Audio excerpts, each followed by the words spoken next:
I am carrying my statement for this afternoon, which is what I'm going to make. It is April 14. We're going to talk about the excise tax. So this has been done today.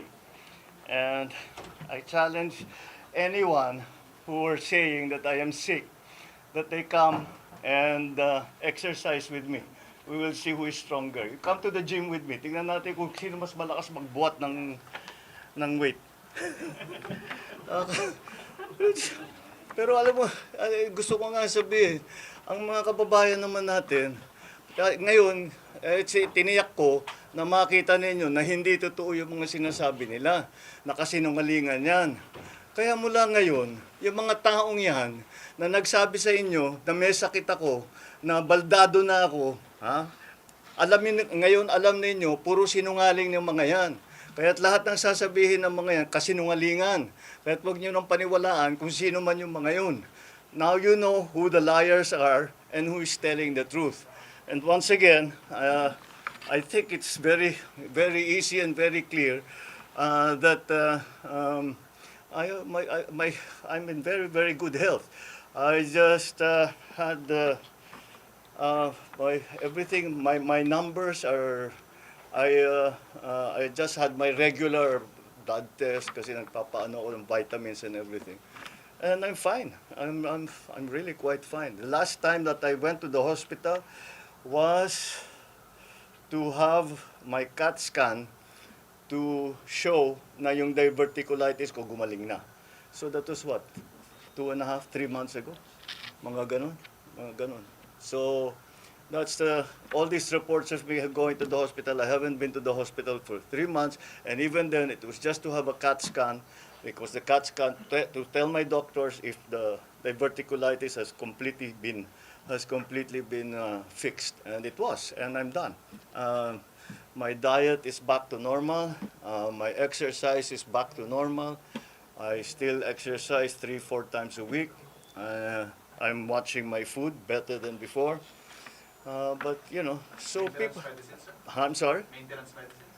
Maintenance medicine for no. I have two. One for gout, which is lopurinol. Ano mga nasa lahi namin mga Ilocano magka-gout eh. And the other is for high blood pressure, for hypertension. Those are the only two medicines that I take. The others that I take are nothing really. When I have allergies, I take an antihistamine. Pero wala naman ngayon. Aside from that, that's it. That's it. I'm not a great believer in supplements. If you eat well and you exercise regularly and you get regular sleep, yun lang medyo kulang ako yung tulog. But otherwise, everything is normal. And I'm happy to say that I'm healthy. You want me to do more jumping jack? Army dozen. I can do the army dozen. Nag-army dozen ako kuminsan. All right. Anyway, down to serious business. I'd like to cover some points that we have been discussing again together with the different agencies and including the Uplift committee. And we have some further announcements. Well, first of all, we are able to say that these are the steps that we have been taking so that we are trying to alleviate and try to mitigate the effects of the oil crisis. Umaasa sana kami na maganda na yung maging peace talks between the US and Iran. Ngunit mukhang hindi sila nakabuo ng deal. Kaya kailangan patuloy pa rin ang ating mga ginagawa para tulungan ng ating mga kababayan. Unang-una, nais kong nabanggitin na wag pong mag-alala ang ating mga kababayan dahil sapat naman ang supply natin sa mga pangunahing pagkain. Mga bigas, mais, gulay, asukal, isda, karne, manok, itlog, at lahat ng ibang produktong pagkain. At nakikipag-ugnayan tayo sa industriya, patuloy din ang ating pakikipag-usap sa kanila. At hanggang sa katapusan ng Abril ay hindi magbabago ang presyo ng mga pangunahing bilihin. Kabilang na dyan, magsardinas, tinapay, instant noodles, bottled water, kape, gatas, at delatang karne. Ikalawa, binawasan natin ang buwis sa produktong petrolyo na direktang ginagamit sa pang-araw-araw na buhay. Dahil April 14 na ngayon, April 14 tomorrow, where the authorization, the authority that we asked from Congress begins to apply. Binawasan na natin ang buwis sa produktong petrolyo na direktang ginagamit na pang-araw-araw sa pang-araw-araw na buhay ng ating mga kababayan. So sa ilalim ng kapangyarihan na binigay sa atin ng batas, tinanggal ko na ang excise tax sa LPG at sa kerosene. Ang katumbas nito ay 3 piso at 36, how much is this? 336.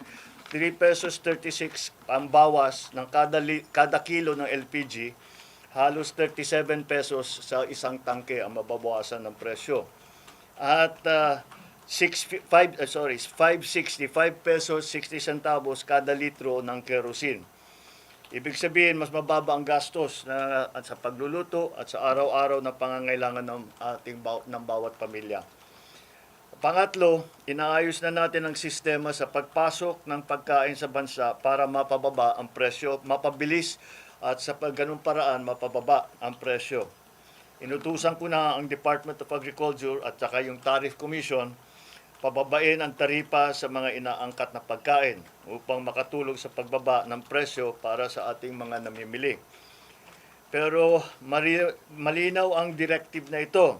Hindi ito pwedeng gawing basta-basta. Bawat hakbang, malinaw ang proteksyon sa ating lokal na produksyon. Poprotektahan natin ang mga consumer, ang mga magsasaka at ng industriya. Yan ang ating hinahanap na balanse. Dahil everything, as you know, the economy is a complicated system. Kaya kung may gagawin ka sa isang bahagi, may epekto yun sa kabilang bahagi. Kasabay nito, pabibilisin na rin ang pagproseso ng mga permit tulad ng SPSIC, Certificate of Necessity to Import, para mas mabilis makapasok ang kinakailangang pagkain at mas mababa ang magiging halaga. Inalis na rin ang toll fee sa mga fish port upang hindi na ito makadagdag sa presyo ng ating mga pagkain. Nakikita natin na may mga magsasaka na napipilitang itapon ang kanilang ani dahil sa overproduction sa sobrang baba ng presyo ng bili. Hindi natin ito papabayaan magpatuloy. Kaya bibilhin na muna ng Department of Agriculture ang sobrang produksyon. Makikipagtulungan din tayo sa mga local government para bilhin din ang mga gamit na ito at magamit din nila para ipamigay nila sa tao.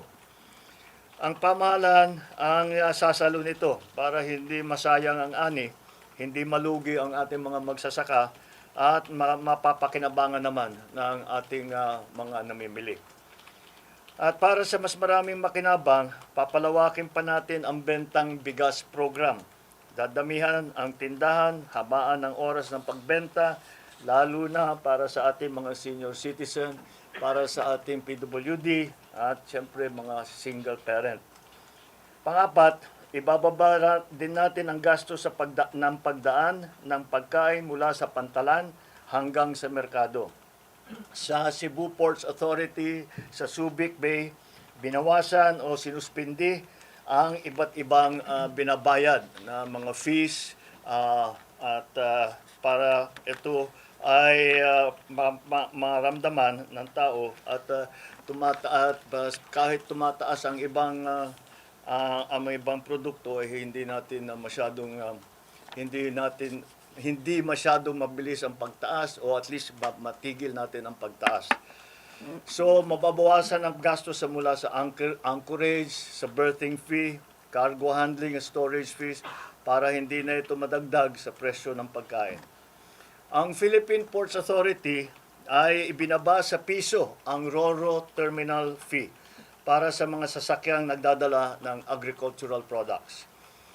Dahil layunin natin na panatilihing sapat ang supply pigilan ang pagtaas ng presyo at tiyakin tuloy-tuloy ang hanap buhay ng ating mga kababayan. Hindi tayo titigil hanggang maramdaman ninyo ang tunay na ginhawa sa inyong pang-araw-araw na buhay. Maraming salamat sa inyong pagtitiwala. At bukas, we will have another uplift meeting again to discuss what are the other strategies that we can employ to keep prices down, to make sure, first of all, what we will do tomorrow is to make sure, first of all, that the supply both of oil and of food products and all the other raw materials that we need to continue the running of the economy is going to be normalized. We, as I said, in one of the last press conferences I had, that it is very important that we watch the prices now. Oil we cannot do very much about, but we also have to we can make sure what we can look at and do that. That's why ito is centered dun sa presyo ng pagkain. All of these measures are mostly centered around the price of food, to keep the price of food down. The supply of food as well is also something that we think we can assure the public of, that maganda naman ang takbo so far ng ating sa agrikultura. Yun lang, yun na nga yun ang mga nakita nating report na yung mga inani na produkto na hindi na basta iniiwang na lang masira dahil masyadong masyadong mababa na ang profit, halos walang kikitain. Kaya since walang kikitain, dahil tumaas yung presyo ng lahat at ganun pa rin ang presyo ng pagbenta, ay iiwasan natin yon. Kaya naman para yung mga farmer natin, yung mga producers natin, ay meron din silang kikitain. Market worth, kailangan para tuloy-tuloy ang kanilang pag-ani, tuloy-tuloy ang kanilang pagtanim. Dahil yun na nga, yung ina-assure natin yung supply ng pagkain. Supply at saka presyo. It is the balance that we are trying to achieve because simple lang naman ito. Kapag it's the same as kagaya ng nakita ninyo sa langis. Kung masyadong babain ang presyo ng langis, ay sasabihin ng mga importer, hindi na kami kikita, hindi na kami mag-i-import. Masisira naman yung supply natin. Okay? It's the same thing. Yung mga farmers, sinasabi nila masyadong mataas na ang binabayad namin doon sa transportation cost, sa lahat ng mga iba't ibang cost. At mababa pa rin ang presyo ng pagkain, ng kanilang ani. So hindi na sila kikita, kaya hindi na binababa. Hindi na dumadating sa merkado yung kanilang produkto. Kaya aayusin natin yan. We will continue to support the farmers, but we will also keep the prices down. The gap that we have to close will be closed by government. It will be government funds that we will have to use. We will have to take funds from other projects, other programs to make sure that is something that we have attended to. All right, so that's basically the announcement for today. I know that people have been asking about what we are going to do about the excise tax. I hope I have provided the answer for you today, and that will be again a point of discussion for us tomorrow at the uplift meeting, and that's it for now. Thank you. Sir, how about the VAT po How on about- fuel products? Will it be discussed din sa uplift meeting? Yung sa VAT, there are calls po to suspend the VAT. I think it's time to explain. You know, here's the thing with the VAT, especially the VAT on oil, on petroleum products. The VAT on petroleum products, we are going to get a windfall profit from that because tumaas yung presyo ng crudo. And because of that, all the importations will have at the present VAT rate, we will get extra funds from that. Those if we take away the VAT on petroleum products, it will only help the petroleum market. What we need is funding to help the entire society. Hindi pwedeng yun lang, titignan lang natin is the petroleum. Kasi sinasabi ng mga tao, bakit puro transport workers lang ang tinutulungan nyo? Paano kami? Bakit the other? We also have to take care of the other sectors. So with the additional funding that we will get from the VAT collections, yun ang gagamitin ngayon natin to provide. That fund will not exist if we remove the VAT on petroleum products alone. So that's the reasoning behind. We will still examine it. You know, like I keep telling you, there's nothing that we are not looking at as a possible option. We are looking at all the options. If the time comes that it really calls for, the time will come that VAT should be brought down for whatever products, then we will certainly study it very well. Right now, the balance, the cost-benefit analysis between the VAT collections and the benefit to people, to ordinary people, still favors that we collect VAT and we use the extra funds to provide subsidies, to provide cash benefits, to provide all of those subsidies that we have been able now to provide, that we have to provide now, so people to normalize people's lives. Yeah. Sir, bakit po hindi nakasama yung diesel and yung gasolina doon sa oil? That's to be discussed tomorrow. Thank you, sir. All right, Sir, thank you. Thank you, sir.